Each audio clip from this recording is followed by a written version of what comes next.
Welcome! We're excited to host the Professional by Pathways Career Exploration event to help students connect their learning to career opportunities.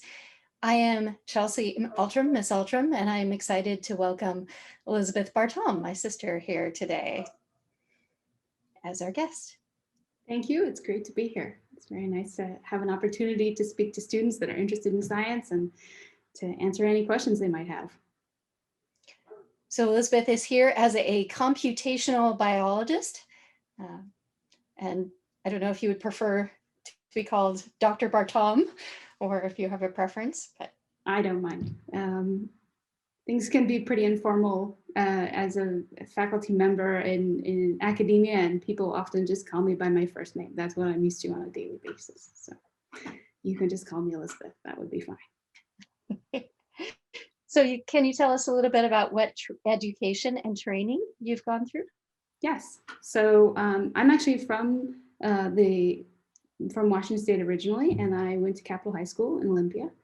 And then I went to Evergreen, and I got my bachelor's degree at Evergreen with some background in microbiology and other sciences at Evergreen. And actually, I found that to be a really good starting point for going off to do scientific research in the future. I applied to grad schools from Evergreen and basically got into everything that I applied for. And I ended up at Cold Spring Harbor Laboratory for my PhD, which you may not have heard of Cold Spring Harbor Laboratory. It's a very small place, but a lot of the history of molecular biology, a lot of the early experiments finding out how DNA works and all kinds of different aspects of molecular biology were figured out at Cold Spring Harbor. So it's got a tremendous amount of history. So I went there and I did my PhD there, finished that in about 2004. And then I went to, I did a postdoc, so postdoctoral fellowship at Harvard and at the Broad Institute, which is associated with Harvard in Boston. And then from there, I went to University of Chicago, where I worked with the Cancer Center at the University of Chicago, studying cancer and genomics and how cancer develops and how cancer cells work. And from there, I moved to Northwestern University, which is where I am now. I'm an assistant professor at Northwestern University in the Department of Biochemistry and Molecular Genetics. All right, thank you. What do you love about your work? So different people do what I do in different ways, but what I love is the collaborative part of it. So I work with a lot of different faculty members in the department, and they come to me and they say, I'm really excited about this project, and I'm gonna, add medication to these cells and see what they do. But I want to measure what they do. Like, how do I quantify? How do we make that quantitative? And so often that ends with a sequencing assay. So let's say, okay, I'm going to put drugs on these cancer cells, and then I'm going to measure all the genes in the genome and ask which genes are changed when they get this drug treatment. And so I do the data analysis of figuring out which genes are being changed and then reporting back to them about that. So all kinds of different sequence analysis. It's really cool to look at the whole genome, the whole transcriptome all at once. It gets sort of a holistic view of that.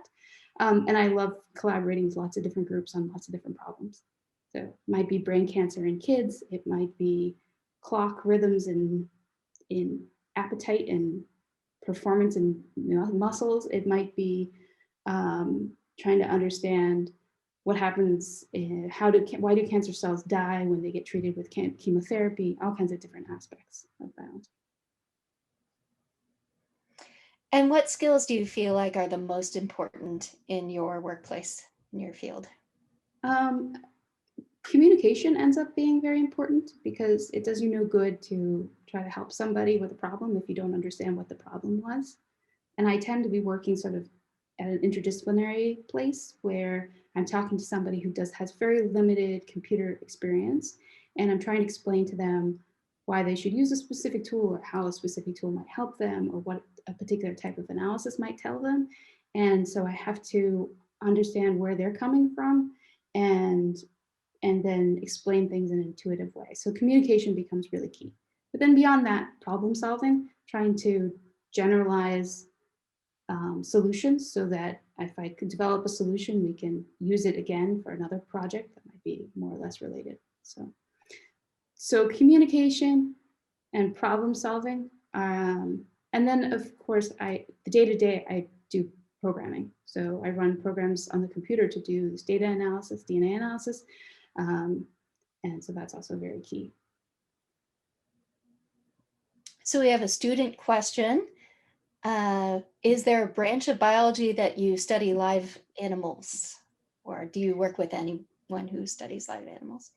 So I'm not working on live animals directly, but I mean, so it depends on how closely related, how live is live, right? I do collaborate with people that work on mice. So they study tumors in mice.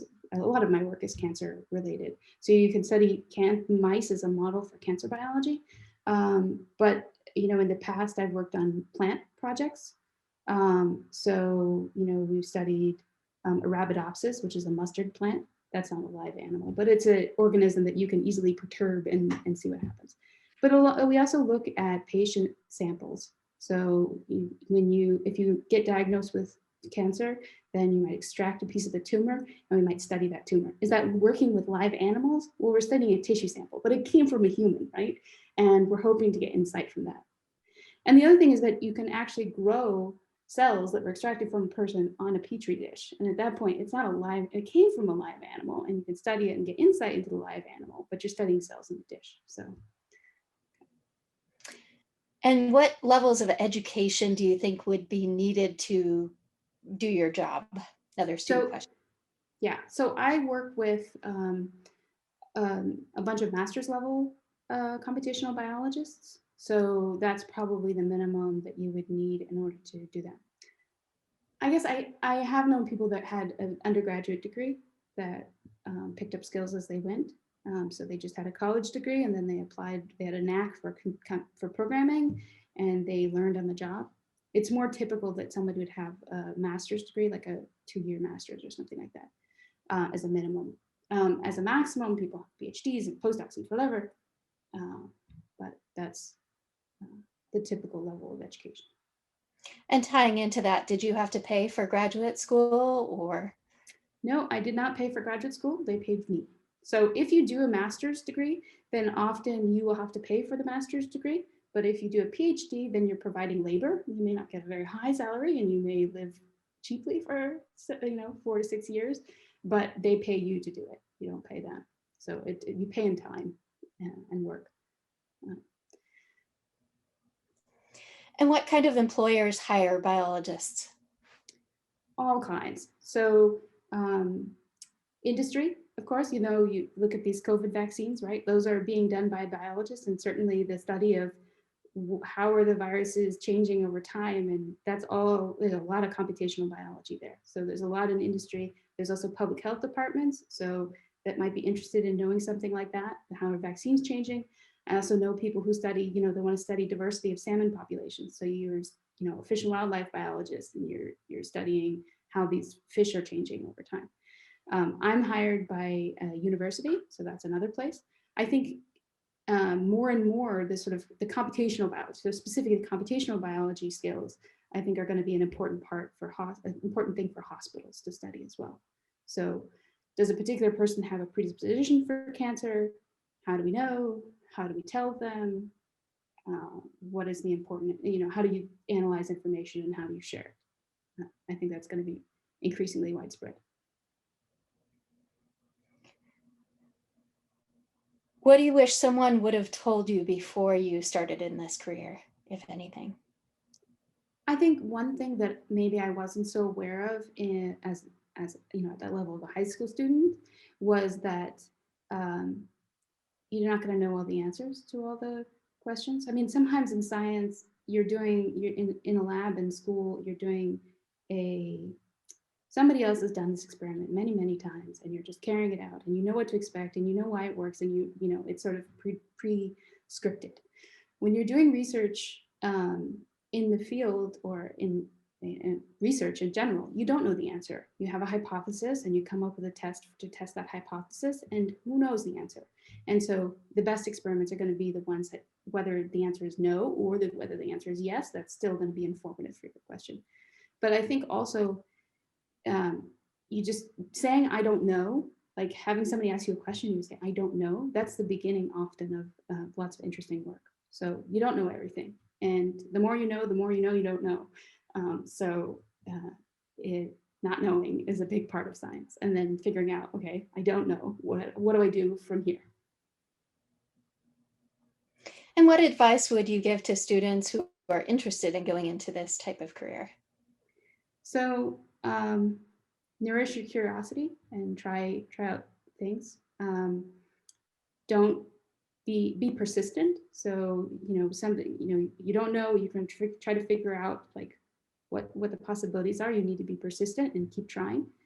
And then in my particular line of work, you also need to have some knack for programming. So some literacy with like trying some programming languages and how do you write a program that does something you want to do. That's a form of literacy that I think is going to be increasingly important across all types of fields, but it's definitely something that's important for mine. What made you decide on this career? So way back in the 90s, I think, I saw this PBS documentary called The Secret of Life, where they had all this information about genetics and how the promise of the genome, and we we're going to learn all these things. And I got really excited about the idea that we had this DNA information that was encoded in our cells. And one of the things I learned as I went through graduate school and started being a biologist, because I started as a molecular biologist in the laboratory, is that you often look only at one gene, look at one gene in one cell and one problem. And I like the idea of zooming out and looking at the whole genome and the whole system and trying to answer bigger picture questions and different kinds of questions. And so that's what I like about being a computational biologist as opposed to a more traditional experimental lab biologist. Is there anything else that you really enjoy about your job? I really enjoy trying different things and experimenting with other people. I like also teaching people and explaining things to people. I enjoy mentoring students and having them get excited when they get it and they learn skills to do the analysis themselves. So I like communicating with people and seeing when they get it, that's rewarding for me. All right. And what do you think are some benefits of your particular industry, perhaps over others? Like, does it give you more flexibility or more opportunities or? Yeah. So it gives me a tremendous amount of flexibility to follow my own interest and to set my own schedule, at least at the level that I'm at. I'm the head of a group, so I decide what I want to prioritize. And I also have a lot of flexibility to travel. So there will be conferences all over the country, all over the world. And so my expenses to go to a conference and present my ideas and listen to other people's ideas are covered. And so I can say, okay, there's a conference in Barcelona, let's go to Spain and go learn about ideas from Spanish biologists and also, spend a couple extra days exploring the city. So it's very flexible and very nice for exploring, both intellectually, the science, but also exploring the world and learning from other people. All right. And can you describe what your work environment is like at all? So behind me, this is my office building. It got finished, I guess it's about 2 years now. Big shiny glass thing, big beautiful windows. And I work in an office, so I have a window and I sit at a desk with a computer. And then, people come and knock on my door and they want to chat about biology and about a particular type of experiment they're interested in and analysis.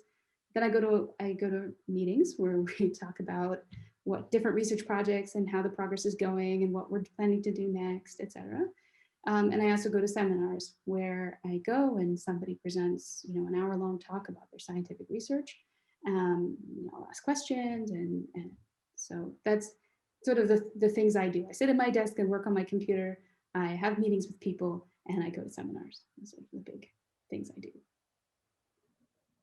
All right, thank you. So I don't know if there's any more student questions or if you would like to show your video that you have. Sure. Any other questions? So this is a promotional video that was shot when they made the new building and they opened it up. And I thought you guys might enjoy it. And why do I have so many windows open? Because I can't find it. Well, I think it's so. I also have, okay.